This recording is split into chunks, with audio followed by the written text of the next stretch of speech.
Hi hi, இது உங்கள் அபி cooking. வாங்க இன்றைக்கி என்ன சமையல்னு பார்க்கலாம். ஆமாங்க, ஆட்டு ஈரல் தான். ஆட்டு ஈரலை எவ்வளோ ருசியாக எப்படி பண்ணுறதுன்னு பார்க்கலாமா? வாங்க பார்க்கலாம். அதுக்கு நம்ம ஒரு பாத்திரத்தை வச்சுக்கலாம். அதில் இப்போ நான் 3 ஸ்பூன் எண்ணெய் விட்டுருக்கேன் பார்த்துக்கோங்க. இப்போ அதை நல்லா ஹீட் ஆனதுக்கப்புறமா வெங்காயத்தை அது கூட நான் சேர்த்துக்கிறேன். இந்த வெங்காயத்து கூட இப்போ நான் ஆட்டு ஈரல் சேர்க்க போகிறேன். எதுக்காண்டின்னு பார்த்துக்கோங்களேன். அந்த ஆட்டு ஈரல் நம்ம சேர்த்து ஒரு வதக்கணும். நல்லா வதக்கிக்கிட்டோம்னா அந்த கவிச்ச வடை வராமல் இருக்கணும். அந்த மாதிரி எல்லாருமே நல்லா சாப்பிடணும். நிறைய பேர் கவிச்ச வடை இருந்துச்சுன்னா சாப்பிடவே மாட்டாங்க பார்த்துக்கோங்க. அந்த மாதிரி உள்ளவங்களுக்கு நீங்கள் இந்த மாதிரி மெத்தடை ட்ரை பண்ணிக்கோங்க. அதுக்கு தான் நான் இந்த மெத்தடை ட்ரை பண்ணியிருக்கேன். இது கூட கொஞ்சமாக நீங்கள் என்ன பண்ணிக்கணும்னா உப்பு சேர்த்துக்கிடணும். உப்பு சேர்த்தும் ஒரு ஸ்பூனுக்கு பாதி அளவுக்கு உப்பு சேர்த்துக்கோங்க. இந்த மாதிரி சேர்த்துட்டு மறுபடியும் என்ன பண்ணுங்கள், நல்லா இதே மாதிரி நல்லா வதக்கி விட்டுக்கோங்க. வதக்கி விட்டுட்டு இதை நம்ம ஒரு பாத்திரத்தில் இப்போது தனியாக எடுத்து வச்சுக்கிடுவோம். இந்த மாதிரி எடுத்து வச்சுட்டு அதே மாதிரி இந்த பாத்திரத்தில் நீங்கள் என்ன பண்ணுங்கள், இப்போ 3 ஸ்பூன் அளவுக்கு நான் எண்ணெய் விட போகிறேன் பார்த்துக்கோங்க.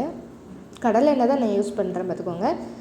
அதுக்கப்புறம் கார்டிய கடலை எண்ணெய் தான் நான் யூஸ் பண்ணுறேன். இது நல்லா காஞ்சதுக்கப்புறமா அதே மாதிரி வெங்காயத்தையும் நம்ம வெட்டி வச்சுருக்கோம் பார்த்திங்களா, பல்லாரி வெங்காயம். நான் 3 வெங்காயத்தை வெட்டி வச்சுருக்கேன். அதை தான் இது கூட நான் இப்போ சேர்த்துருக்கேன் பார்த்துக்கோங்க. அதையும் இதே மாதிரி நல்லா வதங்கணும். வதங்குற அளவுக்கு நல்லா வதக்கி விட்டுக்கோங்க. உப்பும் கொஞ்சம் போல் உப்பு சேர்த்து வதக்கணும்னா கொஞ்சம் நல்லா வதங்கும். உங்களுக்கே தெரிஞ்சதான் இது, அதனால் தெரியாதவங்க தெரிஞ்சுக்கோங்க.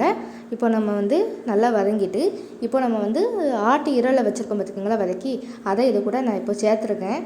சேர்த்துட்டு அதையும் இது கூட போட்டு நல்லா வதக்கி வச்சுக்கிறேன். நல்லா மிக்ஸ் ஆகணும்.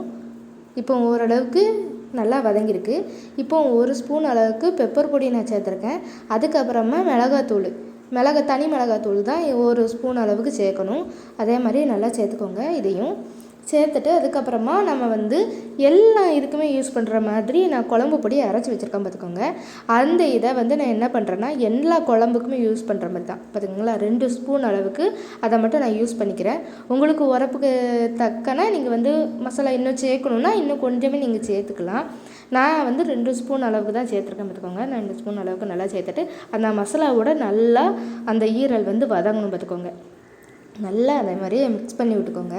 இதே மாதிரி பார்த்தாலே தெரியும் உங்களுக்கு கலர் எந்த அளவுக்கு நல்லா இருக்குன்னு. நல்லா வதக்கி விட்டுக்கொடுங்க. காரம் வேணும்னா கூட நீங்கள் இன்னும் கொஞ்சமே சேர்த்துக்கலாம், உங்களுக்கு தக்கன தான். நான் காரம் அந்தளவுக்கு சேர்த்துக்கிற மாட்டேன், அதனால் கம்மியாக தான் சேர்த்துருக்கேன்.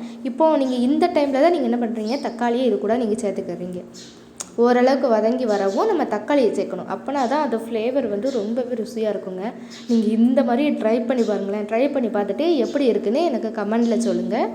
ஓகே, அதுக்கு முன்னாடி நம்ம சேனல் பிடிச்சிருந்தா கண்டிப்பாக எல்லாருமே சப்ஸ்கிரைப் பண்ணிக்கோங்க, மறக்காமல் பண்ணிடுங்க. இப்போ நல்லாவே பார்த்திங்களா அந்த சாரெல்லாம் அந்த இதுக்குள்ளே இறங்கி நம்ம அந்த இதே உங்களுக்கே தெரியுதா, நல்லா வதங்குதா.